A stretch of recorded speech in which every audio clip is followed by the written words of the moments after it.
What is up, guys? Today we're going to be looking at the new Blade of the Ruined King changes that came in this patch and how strong it's actually made that item, especially with the current meta. I do want to mention two things though before we get into this video, kind of like an update I guess, but it's not going to take very long. So the first one is that I'm now doing monthly giveaways to try and give back something to you guys as a thank you for watching my videos. Now the link will be in the description. I'll be giving away two $10 RP cards or the equivalent wherever you live. It's open to everyone. There are a bunch of different ways to enter and get more entries, but even just being subscribed is going to give you a chance to win. Okay, so the second thing is I did a sponsor video recently and you guys didn't really like it that much, to put it mildly, and I don't really like using sponsors much either, and a lot of you said why don't you try Patreon instead of sponsors. So I looked into it and I've set one up and I'm going to give it a try for a while instead of sponsors. Basically, if you don't know what it is, then it lets you give a certain amount each month, and in return not only do you help me, but there are a bunch of different rewards like another Patreon only RP and lesson giveaway, replay analysis, coaching, and chances to be in my videos, stuff like that. So if you like my videos and you want to support me, then this is the way you can do it. Most of you already know, but I am saving up to go to law school, and this is an alternative to sponsors that's going to let me make more videos, stream, and not have to get a job instead. But just to make it clear, I really do appreciate all of you guys watching my videos. There will be a link below, and there'll also be another video about it if you want to check it out.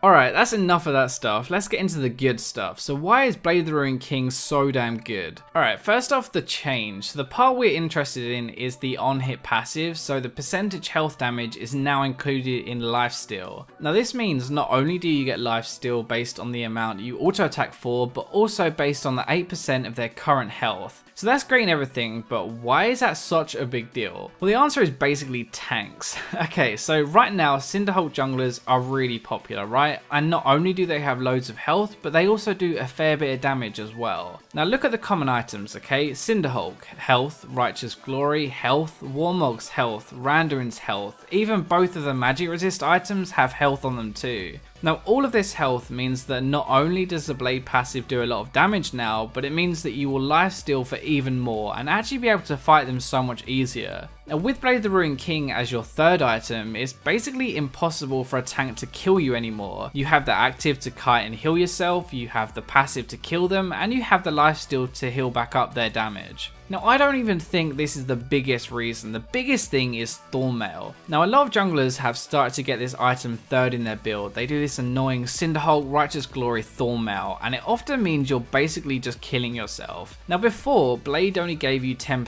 lifesteal, and honestly that just wasn't enough to kill them before you killed yourself. Now with the passive healing as well though, you are able to kill these Thornmail tanks and actually deal with them before you have your full build. So Thornmail works really well with health, right? Because in theory, the more damage you can absorb, the more damage you're going to return. Okay, so my point is, if the enemy has a Thornmail, then they'll often have a lot of health to go with it, which means that your blade will be healing you for even more. Now there was another minor change, minor in comparison to that lifesteal change, and that was the build path is now recurve bow and cutlass. It isn't a huge deal because you're probably always going to get that cutlass first, but it means that you can be way more slot efficient when working your way towards it, which definitely helps if you're purchasing it as a third or a fourth item.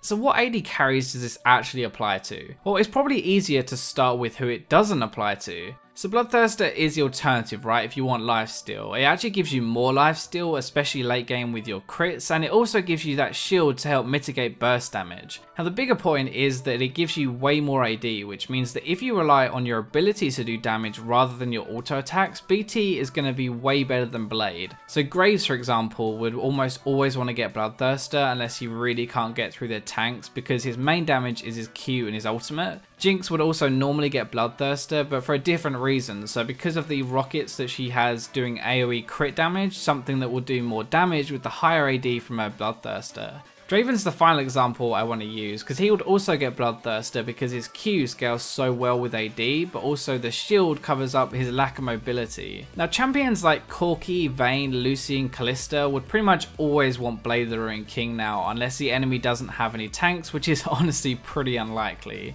Sivir can go either way depending on what you're up against, but just to give you some perspective, Korean ADs go Blade of the Ruined King and everyone else goes Bloodthirster. Now the champions I think who actually benefit the most out of this change are Kalista and Twitch though. Now Kalista was already really strong, but now she has moved to the top of the pack. The build path helps her more than anyone else. The lifesteal means that she can kite tanks even better than before as well. The AoE from Rulin's Hurricane will mean that you notice the lifesteal change even more, and well, actually I don't want to go too in depth on her or I have nothing left to say in my tier list. Twitch is the other one, and Twitch is viewed as really bad, but this blade change could be what he needs to start seeing play again. So his ultimate actually applies the blade passive, which is why it's so good. He'll do a ton of damage while healing back a lot too, and the build path kind of helps his lane phase a little bit as well. He's by no means overpowered or anything like that, but I definitely think that if you get ahead on Twitch, he's going to do a disgusting amount of damage.